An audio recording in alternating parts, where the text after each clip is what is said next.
Смрт во Синановото теќе. Откако Али Деде дојде во Сараево, Синановото теќе стана место на кое се состануваа најдобрите и најумните луѓе. 45 години помина овој славен човек во Цариград. Се прочуна далеку поради својата ученост и светост. Многу добри ни му направи и на својот ред, и на одделни луѓе, и на државните луѓе што сакаа да го слушаат. Судбината не му даде само знаење и проникливост, и поглед поширок одошто кај другите луѓе, туку и така совршена хармонија помеѓу духот и телото, што за сите што го познаваа лично или почуено, стоеше како недостижен пример на совршенство од секој вид. Изгледа дека немирот и човечката потреба од немир му беа наполно непознати. Велат дека не знаел што е женско тело, ни плотското уживање воопшто. Никогаш немало бидено никаков опоен пијалок, ни филџан кафе, ни дим од тутун. Божи дарови во овој краток живот. Тој воопшто поминуваше низ овој свет како да не забележува ништо од она што е зло и грдо во него. Запишано е се што Али Деде сторил и рекол, но никаде не е забележано, ниту некогаш ќе биде објаснето како и откаде се нашол толку чист и возвишен Божји човек. Во векот во кој што се роди и во векот во кој живееше, тој ќе остане како неразбирлив исклучок и чудо. Во својата 65-та година, Али Деде одеднаш се реши да го напушти теќето Матица, од која ја прошири славата на редот, да го остави Цариград, со браќата со кои остаре, почитувачите и учениците, и да се врати во Босна. Никој не смееше да му се спротиви на неговото решение, иако сите беа незадоволни со него. Како што никогаш во животот не беше рекол збор што нажалува и омаловажува некој друг, не сакаше да им ја каже вистинската причина, дека смртта и земјата го викаат. Напротив, и од разделбата, најболното нешто на светов, умееше да направи ука и убавина. На оние што го искажуваа своето чудење и жалење што ги напушта, им зборуваше за ширината и истоветноста на создадениот свет. Што му е на верникот далечно? И што може да му биде необично? Насекаде на овој бел свет може да се најде малку сенка, колку што на човека му треба за да се пласне за молитва. Секаде се знае каде е исток, секаде има малку вода која поминала барем 40 камчиња и која според тоа е чиста за абдест. Па и каде што го нема ни тоа, оној што живее во вистинска вера не е изгубен ни несреќен. И во краиштата каде што со недели не се гледа сонцето, има и такви, на верникот срцето ќе му каже каде е истокот, спрема кој треба да се моли. И во пустелијата каде што нема ни капка вода, со песок може абдестот да се земе, а ако нема ни песок, со мисла може правоверниот да се измие, бидејќи мислата е посилна и почиста од се. Па што да го жалат кога заминува во Босна, од која поникнал и која е полна со убавина Божја, како било која друга земја на светот. Човекот му е должен на својот роден крај. Така оваа пролет дојде Али Деде во Сараево. Беше побелен, наведнат и обневиден од многу читање, но неговите модри очи беа бистри и весели и од нив постојано паѓаше насмев, како сјај на сребрената брада. Рацете му беа мирни, бели и вечно млади, како кај луѓе што живеат целомудрено. Еднаш во неделата, спроти петокот, идеа во Синановото теќе учени луѓе, видни граѓани и набожни патници на поминување низ Сараево, воопшто сите пријатели на ова теќе и на овој ред што сакаа да го чујат зборот на Али Деде. Така се собраа и вечерва. Бидејќи ноќта беше топла и ведра, состанокот се одржа во дворот од теќето. Тоа беше правоаголест простор, сиот од камен. Од сите 4 страни раснеше жолто цвеќе, а под зидот се качуваше лозница, од која лете се создава зелен покрив над дворот.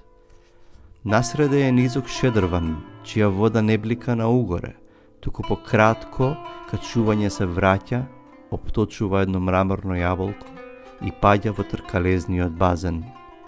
Така тој шедрван не го навредува окото со оној бесилен напор на водата, што се искачува колку што може повисоко, па после се урива давајќи непрестана слика на умор и паѓање по неизмолив закон, туку изгледа како крупен тропски цвет, што на врвот се раствора и покажува сребрена внатрица, а ниту венее, ниту доцветува. Во базенот, зелена од мов, темна вода. Во неа две црвени риби, како две неразбирливи и тајни букви.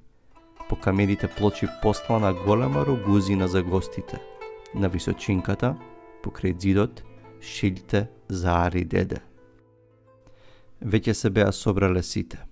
Али деде седеше на своето место. Малку пред да го почне кажувањето, старецот, замислен, откина лозов лист и го држеше меѓу забите. Нагризнувајќи го малку ластарот, сети на јазикот луд вкус на лозовина што го изненади со својата горчина. Во исто време нешто го стегна во градите. Му изгледаше дека губи здив и дека неќе може да проговори ни збор. Сепак започна. Веќе при првите зборови се засркна неколку пати со некоја чудна, како детска кашлица, но секогаш продолжуваше да зборува, иако се послабо и послабо. Одеднаш му се скина гласот на половина збор. Главата малку му припадна, а десната рака тргна кон срцето. Слушачите, кои повеќето гледаа пред себе, отпрво не обрнуваа внимание на ова молчење. Сметаа дека како што тоа често се случуваше, го занела некоја мисла. Кога молчењето премногу се продолжи, дервишите и софтите почнаа да се загледуваат и да се чудат бидејќи знаеа за дервишкото правило кој Али деде им го препорачуваше и за кој и самиот се држеше, дека не треба да се останува долго во занес, за да не се возгордее човек и да не предизвика завист кај другите. Кога најпосле погледаа и го видоа движењето на неговата десна рака, му притрчаа. Али деде беше во умирачки грч. Под наполу затворените трепки срчест блесок. Одмален кон зидот, само лесно одмавнуваше со раката и одвај успеваше да прошепоти со својот добар глас: "Ништо, ништо." Го внесоа во неговата соба, го распетлаа и го испружија на подот, подставајќи му под главата перница од миндерлакот. Го прскаа со вода и го мачкаа со ѓулсија. Не отворејќи ги очите, кои не баре нагло тонеа, бараше со рака да му го извлечат перничето од под главата. Лежеше така наземи, на крадите му потреперува лозовиот лист, околу него се движат снемирените софти. Живееше уште само минута-две. Си спомнуваше живо и брзо. Сена се два пати во животот го збуни појавата на жена, и тоа беа оние невидливи настани, без значење и важност, што се одигруваат тајно, остануваат невидени и непознати за целиот свет, и најпосле бидуваат заборавени и од нас самите.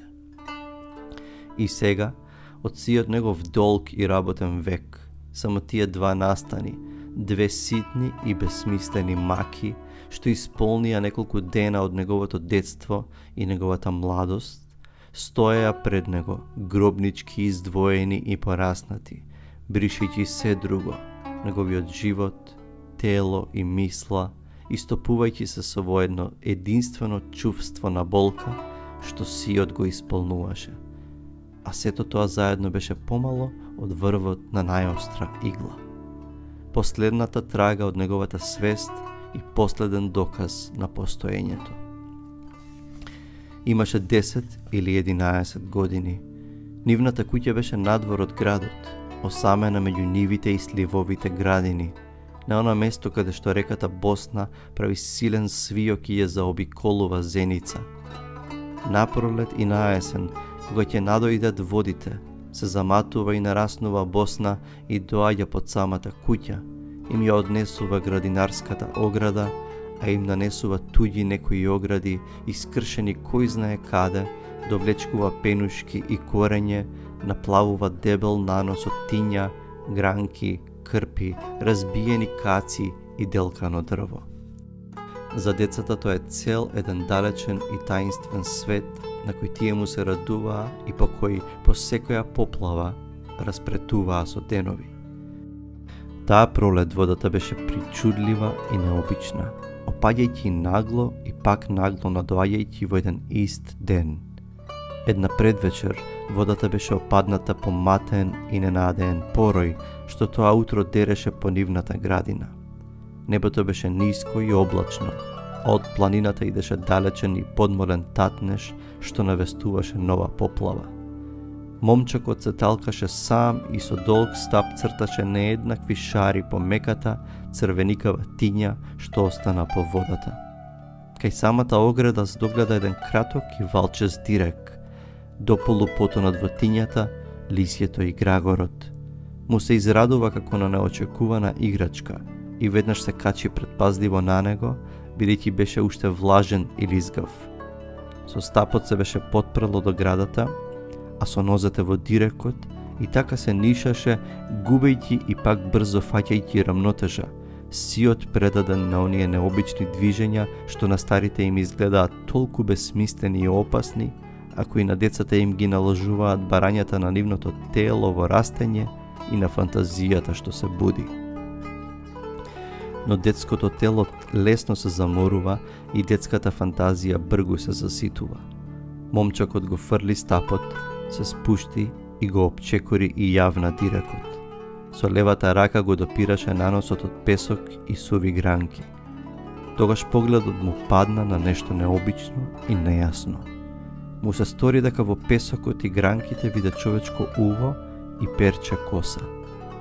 Се сврте и зад себе здогледа голо женско тело, стеснето помеѓу дирекот и оградата, преку половина потонато во тињата, но рамото јасно надзираше од тињата, а малку подолу се протегаше бел колк. Коленото беше прекриено со тиња, а потоа се покажа глезенот и прстите на ногата. Момчакот наеднаш се смири, откако уште еднаш го помина со поглед целото доплавено тело по должината, се спушти од дирекот полека на спротивната страна и почна да отстапува преку градината, назадечки и не симнувајќи го погледот од местото каде што лежеше удавеницата. Дојдувајќи до пчеларникот на суво и тврдо тло, застана.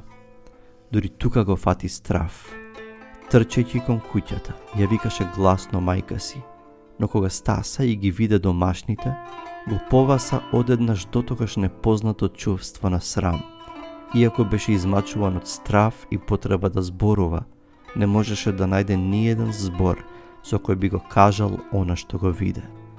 Се талкаше по дворот, одвај го потераа в куќа и се едно мислеше, гледајќи го татка си, мајката и браќата. Еве сега треба да се каже, сега ќе им речам што видов. Но кога требаше да го најде првиот збор и да почне, нему му се стегаше грлото и му се запечатуваше устата. Додека се гледаше, трпнеше да не појде некој од браќата и да не ја открие тајната. Бидејќи имаше многу деца во куќата, никој не ни забележа дека малиот ништо не беше каснал. Вечерта беше одминала и се ближеше времето за спиење. Во момчакот растеше сеќавањето на трупот што го виде и се престоруваше во некоја нејасна кривица што го мачеше и го тераше веднаш се да и каже на мајка си, да се исплаче, да бара објаснување. Но во исто време чувствуваше дека му е невозможно било што да каже за тоа. И пристапуваше неколку пати на мајка си, го бараше нејзиниот поглед, но таа ништо не забележуваше на момчакот, а тој не наоѓаше сила да започне разговор. Најпосле си легна. Дури тогаш започна играта на детската фантазија и нервите во првата бесоница. По 100 пати во мислите одново се качуваше на дирекот и пристапуваше на удавеницата, ја разгледуваше, трчаше извикувајќи го мајчиното име и не наоѓајќи решение ни смирување дома, се враќаше одново во градината. Се сепнуваше и превртуваше покрај браќата што спиеа тврдо. Се решаваше непрестано. Сега ќе станам, ќе викнам, ќе ја помолам мајка да појдат во градината со Борина и да видат што е всушност.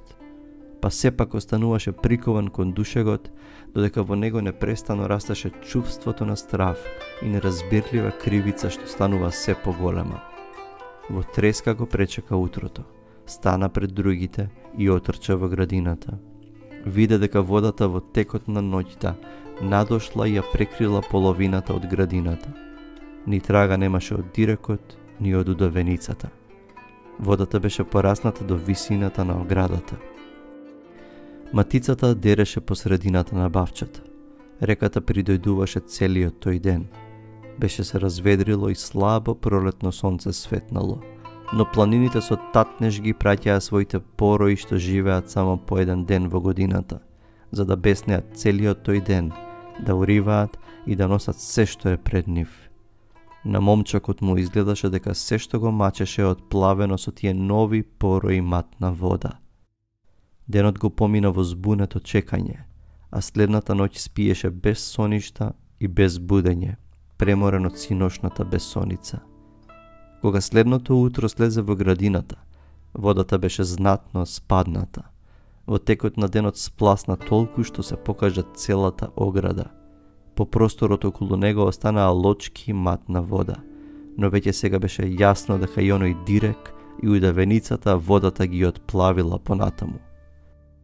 Целата таа пролет момчекот се мачеше со својата тајна.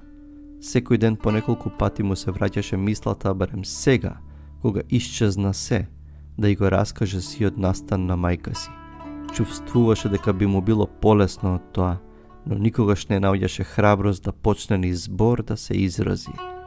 Покрај оној срам што од самиот почеток го запираше, сега дојде и стравот дека сето тоа не ќе сака никој да му го верува, дека ќе му се подбиваат или можеби ќе го казнат што не кажал веднаш се.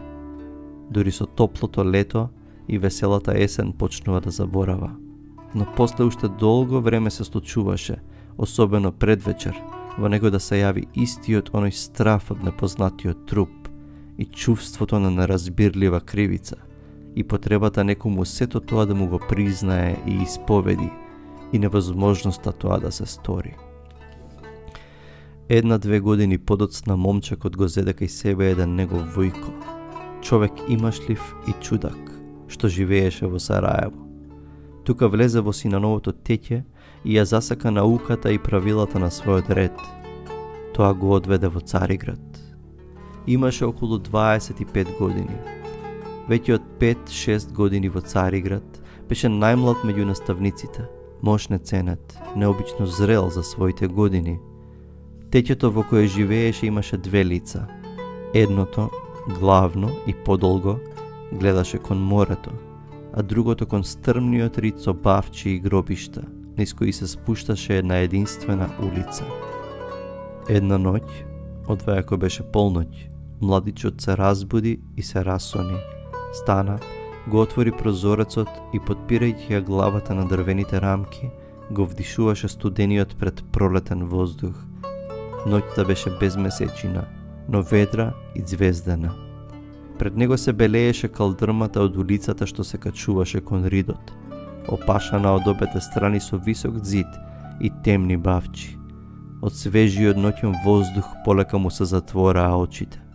Веќе сакаше да го затвори прозорецот и да се врати во постелата, кога кон врвот на улицата здогледа некој бел лик што бргу се спушташе низ ридот. Ги раствори широко очите, во недоумица помеѓу сонот и јавето. Ликот се придвижуваше со голема брзина. Тоа беше некоја жена во бела облека или само по кошула. Малку потоа, за даголот, на врвот од улицата, се покажаа два темни машки лика. И тие трчаа. Набргу се чу тешкиот тупот на нивните нозе. Жената трчаше право кон вратата што се наоѓаше пред самиот прозорец. Јуреше, очигледно избезумена од страв, не штедејќи ги силите, како гонетат звер. Кога се приближи, се гледаше дека е раскубана, искината и полугола. Се чу тап и слаб удар на тело во тешка, заклучана врата. Младичот се наведна и уште еднаш ја виде јасно жената како лежи на големата камена плоча, главата потпрена на самиот праг, а раката попусто се подава кон алката, бидејќи нема сила да ја досегне. Гонителите, кои од куќата ги делеа само 20 на чекори, се запреа наеднаш кога видоа дека жената успеала да се добере до вратата и бргу се изгубија во еден тесен премин меѓу градинските ѕидови. Младичот не се осмели да го спушти погледот уште еднаш на вратата. Како во таа необична ноќна сцена да игра и тој своја улога, ја пушти штицата за која се држеше, стапувајќи назадечки почна предпаздливо да се повлекува кон постелата и бргу легна. Беше целиот вкоченет и тап, без ниедна мисла. Не баре она што предмалку го виде, воопшто не допрело до неговата свест. Постелата веднаш се загреа под него и тој потона во сон брз како несвестица. Спиеше 5 минути, може би 10. Тогаш го сепна нешто болно и силовито. Како безогледна туѓа рака неговата собствена утроба го будеше од сон. И веднаш, пред да ги отвори очите, се разгледа во него полумрачна, болна свест за некоја заплеткана несреќа. Доживеа нешто мачно и страшно. Може би сонувал. Колку е убаво што постои јаве кога човек може да се разбуди и ослободи. Или пак доживеал нешто болно, што го чека штом ти ги отвори очите. Така, неколку пати се поколеба помеѓу сонот и јавето, додека најпосле во него не се затврди тешко узнавање дека не е сон, туку јаве. Разбуден, јасно ги издогледа уште еднаш мрачните, вооружени луѓе како гонат некоја дополу гола жена, го чу јасно нејзиното паѓање и ја виде уште еднаш раката спружена кон алката која е премногу високо. И секој миг може да екне нејзиното чукање. Прва помисла му беше да не трпне такаво мачна недоумица, да се крене, да појде до прозорецот и да се увери сам во се. Таа мисла постоеше во него, но немаше сила над него. Не напуштајќи ја, лежеше недвижен, додека фантазијата во него уште повеќе се разигруваше.